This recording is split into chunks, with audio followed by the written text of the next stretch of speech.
The sound of chains, the crack of a whip, then silence. Under the blistering sun of Texas, a young girl stood barefoot on the wooden platform, her wrists bound by rusted iron. The crowd stared at her like they were choosing livestock. The auctioneer grinned. Sweat ran down his neck. Even 4 years after the Civil War ended slavery, shadowy auctions like this still thrived in hidden barns, where desperate folks were sold off like old debts to evade the law. Next one, 17, no husband, no family. Been sold 3 times already, won't talk, won't work, $5 to start. In a time when folks valued strong backs for farm labor, a silent girl like her seemed useless, too broken by the war's aftermath to fetch more than a few coins. No one spoke. A man in the front spat in the dirt. Not worth a single dime. The girl's name was Lena Cartwright. Her dress hung in tatters, dust clinging to her skin, her hair stuck to her face, hiding the bruise on her cheek. She stared at the ground, unmoving. She had stopped crying long ago. Crying never changed anything here. Then a voice, calm, deep, steady. "I'll pay 20. Heads turned. At the back of the crowd, a man in a faded brown coat stood with a handful of crumpled bills. His name was Grant McCade, 56 years old. Gray stubble on his jaw, a man who looked like he hadn't smiled in a decade. The auctioneer blinked. $20, you sure? Mr. Grant nodded once. The gavel slammed down. Sold. Lena didn't move. She didn't even look at him. Grant stepped closer, pulling off his hat. When he saw her face clearly, his heart stopped. That scar, a small crescent on her wrist, 8 years ago. He had wrapped that wound himself. He remembered the little girl hiding behind her father's leg, asking if it would leave a mark. He had told her no. He had lied. The auctioneer shoved Lena forward. Grant caught her before she fell. Her skin was burning hot. She looked up at him for the first time, her eyes green but hollow. He whispered her name. Lena. Her expression didn't change. A flicker crossed her eyes like a half-buried memory from before the war stole everything, but she pushed it down. Folks in her shoes learned fast not to trust old faces. She didn't remember him, or maybe she did, and wished she didn't. Outside, the wind carried the sound of the gavel echoing again. Another life sold, another soul gone. Grant counted his last coins, placed them in the man's palm, and walked away with the girl who hadn't spoken in years. Grant didn't. The dirt road stretched out under a merciless sky. Lena walked a few steps behind him, her chains clinking softly. Every sound reminded him of what he owed. He didn't know if she'd ever understand why he did this. Maybe she never would. But as the barn door slammed shut behind them, he felt the past breathing down his neck. 8 years ago, his father's greed had condemned the Cartwright family. And now, the last piece of that family walked beside him, silent, broken, and alive. The sun dipped lower, dust rose around their feet. Grant knew the ghosts of that day would follow him until he told her the truth. But how do you ask forgiveness from someone who doesn't even know who you are? The road stretched for miles, dust rising under the horses' hooves. Right after they left the barn, Grant stopped the horses, pulled a key from his pocket, and unlocked her chains. No one should wear these in a free country, he muttered, thinking of the Union soldiers' promises after the war. The sun beat down hard, baking the dirt until it cracked. Grant rode slow. The girl behind him on a smaller mare, silent, head bowed, no sound but the steady clink of the chains still locked around her wrist. He could feel her fear like heat. Every time he looked back, she stared at the ground, never at him. They stopped near a big oak tree, its shade the only cool spot for miles. Grant climbed down, tied the horses, and pulled a small canteen from his saddlebag. He walked over, careful not to get too close. "Here," he said softly. She hesitated, watching him like he might strike her. Finally, she reached for it, her fingers trembling. She gripped the canteen tight, her eyes narrowing like she'd seen too many false kindnesses since the war ended, sizing him up before letting her guard drop.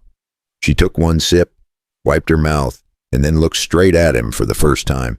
Her voice was quiet, but sharp enough to cut through bone. "Guess you got what you paid for," she said. do what you want.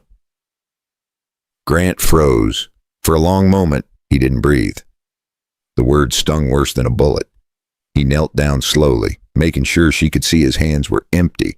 I didn't buy you to own you, he said. I just didn't want to see them sell you again.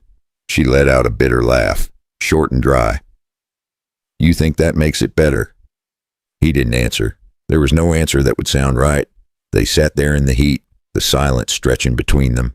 Grant stared at his boots, the dust sticking to the sweat on his hands. I knew your family, he said finally. Your father was a good man.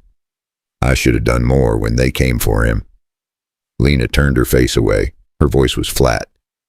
Everybody says that after it's too late. The wind picked up. Shaking the branches above them, she stood, still holding the canteen, and started walking back to her horse. Grant didn't stop her. He just watched, knowing he'd earned every ounce of her anger. Grant put his hat back on and followed. The sound of hooves echoed over the hills, steady and hollow, like a heartbeat trying to remember its rhythm. He wondered how many miles it would take before she stopped seeing him as the enemy, or if she ever would. And somewhere in that silence, one thought kept burning. What would she do when she learned the truth? By the time they reached the ranch, the sun was sliding behind the hills. The land stretched quiet and empty, a place where even the wind seemed tired. Grant untied the horses, handed Lena a crust of bread, and showed her the small cabin. Inside, he said simply. She hesitated, eyes darting to the single bed and the cold stove. Then she stepped in, slow, careful, like a stray dog testing the floor. For a few days, the ranch stayed silent. Lena worked without a word, feeding the horses, hauling water, scrubbing the floor until her hands cracked. Grant fixed fences, mended the roof, and tried not to watch her too closely. They lived like two ghosts sharing the same ground. But out here, silence never lasted long. On the third day, 3 riders came up the road. Grant saw the dust first, then the glint of a badge catching sunlight. Sheriff Dalton, the man who had once called himself protector of justice, the same man who led soldiers to burn the Cartwright farm to ash. Dalton dismounted, slow, smirking. Well, if it ain't Grant McCade. His eyes slid past Grant and landed on the girl standing behind the fence. He squinted at the scar on her wrist, the one from that fateful night 8 years back. And his smirk faded for a split second. Old secrets from the war days didn't stay buried easy in these parts. Now that's a face I thought I'd never see again. Lena froze. Her knuckles whitened around the wooden rail. Grant stepped between them. You've had your look, he said quietly. Dalton laughed. You buying lost girls now, Grant? Or is she here to keep you warm at night? Grant didn't flinch, but the air changed, the kind of silence that came right before a gunshot. I paid for her freedom, Grant said, his voice low and steady. Not her body. Dalton took a slow step forward, his hand resting on the gun at his hip. Well, that's mighty noble of you. But you see, I remember that name, Cartwright. Her daddy was a traitor. Remember, it was the same old lie he'd spun to justify the raid, calling honest farmers traitors to the Union cause, just to grab their land in the chaos after Appomattox. Lena's breath hitched. She gripped the rail harder, her mind flashing back to the flames that night, wanting to spit the truth at him, but knowing silence had kept her alive this long in a world still healing from the war. Grant's jaw tightened. She's under my protection, he said. Dalton chuckled, then reached into his pocket and pulled out a single bullet. He placed it on the fence post between them. A reminder. Grant, he said softly, some ghosts don't stay buried. When they finally rode off, the dust they left behind felt heavier than before. Lena picked up the bullet and turned it in her hand. Who was that? She asked quietly. Grant didn't answer. Not yet. He just looked out toward the fading sun. The memory of fire and screams still burned into his mind, because he knew this wasn't over, and when Dalton came back, blood would follow. If you've stayed with me this far, pour yourself a cup of tea, sit back, and breathe with the story. Tell me, what time is it where you are, and where are you listening from? And if you want to know what happens when the truth finally comes out, hit that subscribe button so you don't miss the next chapter. That night, the wind blew harder than usual. the kind that carried the smell of rain and old memories. Grant sat by the small fire in the cabin, the light dancing on the rough wood walls. Lena sat across from him, silent as ever, her face half hidden in shadow. Neither had spoken since Dalton's visit, but silence has a way of forcing truth out. After a while, Lena reached into her pocket and placed something on the table. A small silver pocket watch, old and worn, the initials R.A. faintly carved on its back. She pushed it toward him. "Recognize it?" she asked quietly. Grant's hand froze in midair. He did recognize it. Robert Cartwright. Her father? "I found it in a bag left behind after the raid," she said. "I kept it 8 years, hiding it. Every time they sold me to a new house, I made sure no one ever touched it. It was the last thing Pa gave me before the soldiers came." Whispering, "Keep this safe, Lena," a reminder of the family the war tore apart like so many across the South. She looked up at him, her eyes sharp but wet. "You knew him, didn't you?" Grant swallowed hard. His voice came out rough. "I did." Lena leaned forward. "Then tell me the truth. What really happened that night?" Grant stared at the flames for a long time. They flickered, twisted, like ghosts dancing. He finally spoke, each word slow and heavy. "My father sold out your family for their land after the war. I overheard him telling the soldiers. I rode to warn your pa, but it was too late. Everything was burning. I was a coward. I lived, and they didn't." Lena said nothing. She reached for the watch and closed her hand around it, her knuckles white. Her fingers shook, like she wanted to hurl it into the fire and forget, but the memories held on tight, echoes of a pre-war life when families like hers dreamed of a better America. "You think telling me this makes it better?" she asked. "No," he said softly. "It doesn't, but you deserve to know who you're standing next to." For a long time, they just sat there, the fire hissing between them, outside. Thunder rolled over the hills, like the earth remembering what they tried to forget. Lena finally spoke again, voice almost a whisper. "If your father did all that, why are you the one carrying the guilt?"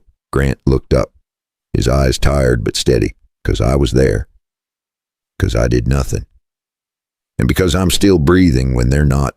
The fire cracked once more. Lena looked at him, and for the first time since they met, her anger seemed to falter.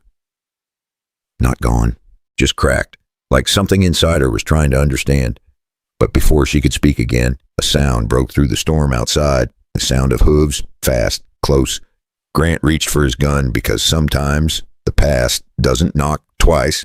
The sound of hooves faded into the distance, leaving only the crackle of the dying fire.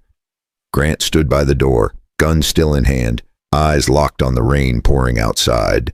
Lena sat near the hearth, the silver watch still clutched tight. Neither spoke, but the silence was different now, not cold, not angry, and just heavy with everything that had been said. When morning came, the storm was gone, the sky was washed clean, soft light spilling over the ranch. Grant went out to fix the broken fence, his hands steady, his back aching from years of work and regret. He didn't hear Lena at first, not until she spoke behind him. "You're doing it wrong." Her tone was dry, almost teasing. He turned. She was holding the hammer, her hair messy, her dress still damp from the rain. Without another word, she came over and started helping him. They worked side by side for hours, no talking, just the sound of wood and wind. And somehow, in that quiet rhythm, something began to change. Not love, not yet, but something that felt close to peace. After that confession night, Grant started carving simple wooden boards, figuring Lena deserved a spot to honor her kin like the memorials popping up across the states for war's lost souls. Later that evening, Grant built 2 small wooden crosses near the fence line. He carved the names by hand, one for Robert Cartwright and one simply marked family. When Lena saw it, her eyes filled with tears she had held for 8 long years. She knelt beside the graves, tracing the letters with her fingertips. Then she stood, walked up to him, and placed the watch back into his hand. "I think it's time you keep it," she said softly. He shook his head. "No, it belongs to them." She smiled. Small and tired, but real. "Then let it stay here." That night, She didn't sleep in the corner by the door. She sat by the window instead, watching the stars, and Grant, sitting across the room, finally felt like he could breathe again. Days turned into weeks. Lena stayed. She mended clothes, planted seeds, and handed him a plank when he stumbled in the mud one day, small acts building trust, like families rebuilding after the war, little by little. The ghost that haunted that ranch began to fade. Maybe forgiveness doesn't come in a single moment. Maybe it grows, the way grass pushes through burned soil, quiet and slow. And maybe that's what healing really is. If you've ever carried a guilt too heavy to name, what would it take for you to forgive yourself? And if someone hurt you, could you ever let them try to make it right? Take a deep breath, pour yourself a cup of tea, and think about that. If this story touched something in you, tap the like button, leave a comment, and subscribe so you don't miss what happens next. Because sometimes, even in the wildest places, people still find their way home.